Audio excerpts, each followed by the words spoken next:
some Citra and some Cascade.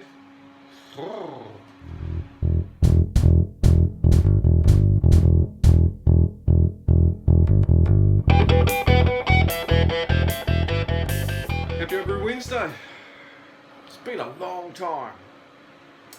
Well, as you can see, I've got some grains ready. I've got a beer ready, and it is a panhead supercharger, and oh my god, I'm going to be brewing a panhead supercharger. Well, it's not going to be called a panhead supercharger, obviously, for copyright reasons.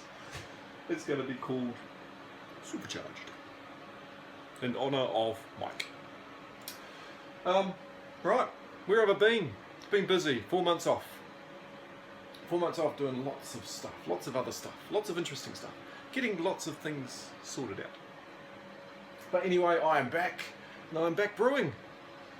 And happy birthday to Dawn Pico.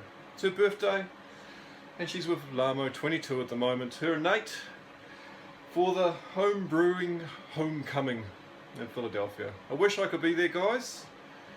I better get cracking into it. I think my HLT is just about up to temperature. Alrighty, my starter is in there. It's been whirring away frantically for the past, I don't know, 20 hours or so.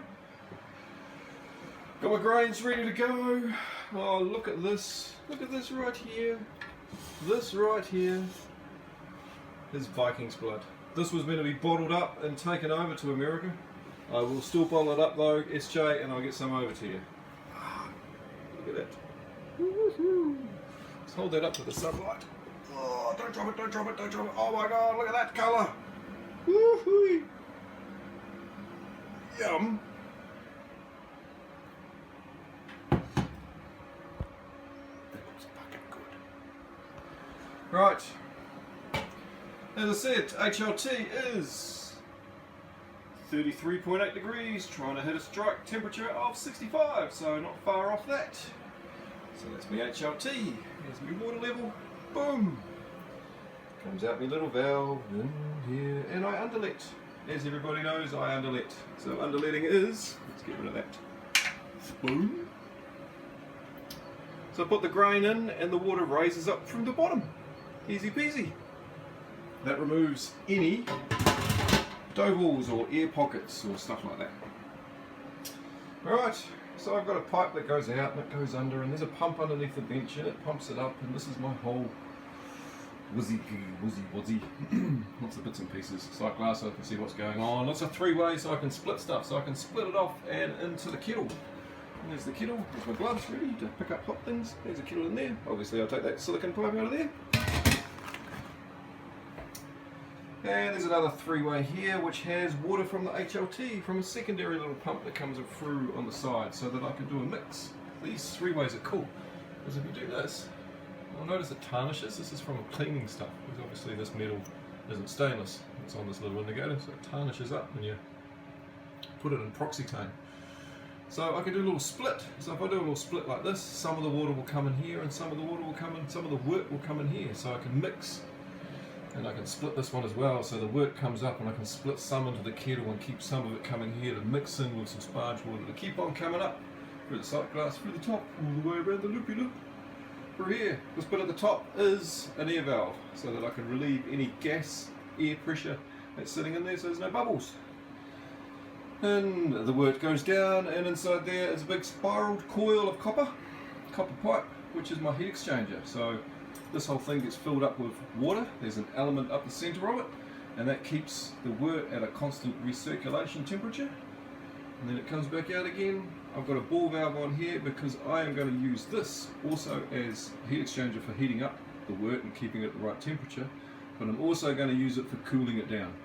So I'm going to pump out from the kettle, and it's going to come up through the stack, and it's going to go through and it's going to go in there, but I'm going to have cold water running all the way through. So I'll put a ball valve on there to restrict the flow so that as it comes through and down this little line here, I've got a temperature probe which is currently 21.3 degrees.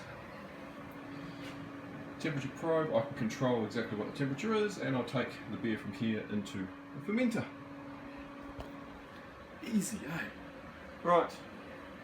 So to get my grains in. Now I'm doing all this on my iPhone, which is actually better quality video than my old video camera. But my old video camera bit the dust, and that's part of the reason why I haven't done a lot of videos, because I didn't have a camera to do it. And the iPhone's a bit jiggy, a bit indie sort of, you know, jiggy with it. I haven't got a tripod for it yet. So, hey, bear with while I reset myself up to do Homebrew Wednesday videos. So there we go, it is underlit. So there is 20 litres of 65-degree water that has been put on top of my grain bill. My grain bill is made up of lots. Oh, secret. Just started to recirc. So it's pretty cloudy because of all the proteins that have been mixed up in the protein mist. So there we go. Just recirculating around. So I recirculate constantly. Sorry about the sunlight shining in through there on the shiny stainless steel. So I recirc constantly, sucking it out from here into the pump that's underneath that comes up through the stack, through here into the heat exchanger. And my heat exchanger over here now is reading the work temperature coming in is 48, 49 degrees, and the heat exchanger will bring it up to 65 degrees because it's turned on, indicated by the little light flashing on and off there. See? Hit to go flash on, flash off, flash on, flash off. Yeah, bugger. I forgot to plug the heat exchanger in. So I'm sitting there recirculating, and of course it's not heating up. The temperature's dropping slowly. And then I thought, oh fuck, my element's blown. Oh no, what am I going to do? Shit, I'm going to have to do a decoction and transfer some of this wort into the kettle and try and heat it up and transfer it back again. And so I started transferring into the kettle, and then started filling the mash tun back up again to do a sort of 50-50 sort of split with the decoction to try and hit my mash temperatures and just really bastardize the whole beer. And then I realised, hang on a minute, the heat exchanger is not plugged in. So I plugged it all back in again, I pumped everything back into the mash tun, and now I've got too much liquor in my mash tun. Well, my mash schedule's probably all fucked up, but hey, what the hell. Let's just keep on pushing through this brew and see what happens at the end. I'm not going to bother taking any notes. This is, as I said, the first brew that I've done in about 4 months. So really I should have checked that everything was plugged in first before panicking and transferring and putting too much volume into the mash tun, but hey. So I'm just going to keep an eye on it and keep it mashing as long as I need. It's mashing currently at 65 degrees. So I'll leave it at 65 degrees for the next 30 minutes and monitor its gravity. And just as long as that gravity keeps on going up, it is still doing some conversion. And once it starts to stop, I'll transfer it over the kettle, take it from there. The hops, however, the hops are all lined up and ready to go. There's a lot of them. There's our hops. We've got some Columbus, some Cascade, some Citra, and some Amarillo. And some Simcoe that I forgot, but that goes into the dry hopping anyway, so yay, all good. So clarity definitely getting better. Looking pretty good. And ramping up the mash temperature to 70 degrees. As I said, the mash schedule, the mash schedule was all out of whack. So I fucked it all up with my volumes. But hey, been measuring my OG and I am at 1052. So I'm probably going to get it to about 1055 before I transfer into the kettle, and then I'll check out what my volumes are. What a fun day. The kettle is about to boil. It's currently sitting at 96 degrees. I've got my hops ready to go. Just waiting for stuff to boil, really. Just wanted to take the opportunity to sort of say, hey, sorry about how long it took to get another Homebrew Wednesday video out. Life has been pretty hectic at the moment. Well, it was pretty hectic. It's pretty flat out. There's lots going on. And I just didn't actually have time to brew or do a Homebrew Wednesday video. And regrettably, I never had enough time to do the SJ Pour Challenge either. So gracefully, Grant Baker took on the New Zealand hubbery and has managed to take care of that and look after it. So cheers, Grant, thank you very much.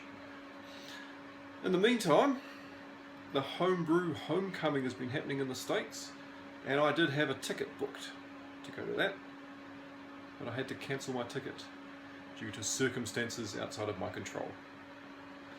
Maybe next year. Anyway, I'm back brewing again. I've broken that dry period. Well, it was never dry, I was drinking lots of shop brought beer.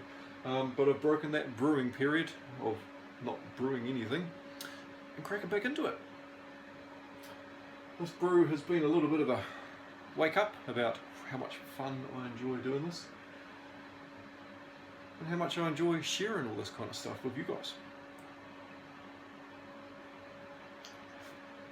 My next brew will be with my partner Claire, but the brew after that, I want you guys to say what's the brew going to be. That's right, let's do a competition. I hit 5,000 subbers in my absence from Homebrew Wednesday, so I better do a competition for it. Now Dino, he did a competition about his brewery name, and he asked everybody to submit a comment about what his brewery should be called, and the one that got the most likes is what he went with. I think that's a superb idea. So for me, for my 5,000 subscriber beer giveaway extravaganza, name a beer, name a recipe, name a style. You know, let's do a beer. Let's, talk about the type of a beer, the style of a beer, what you'd like to see in that beer, and put it in a comment. And the one that gets the most likes is the beer that I'll brew.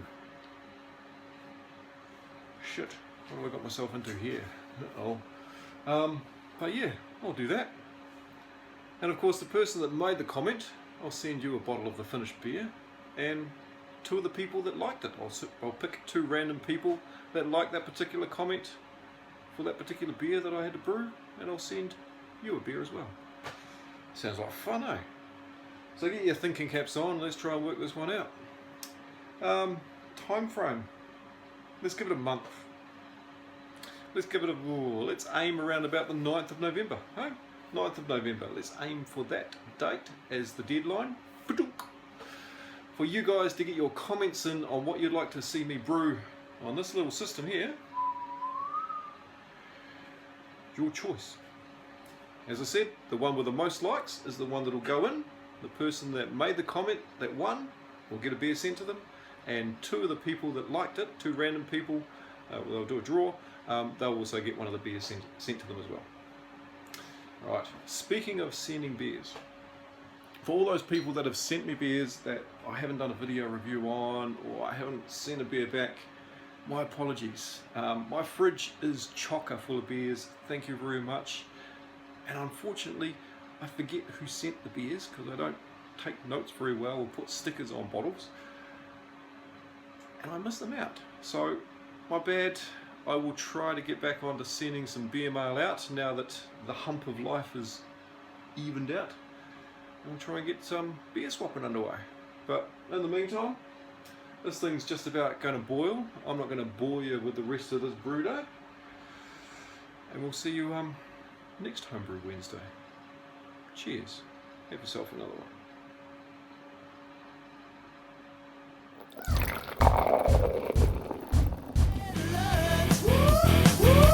Red alert! Red alert!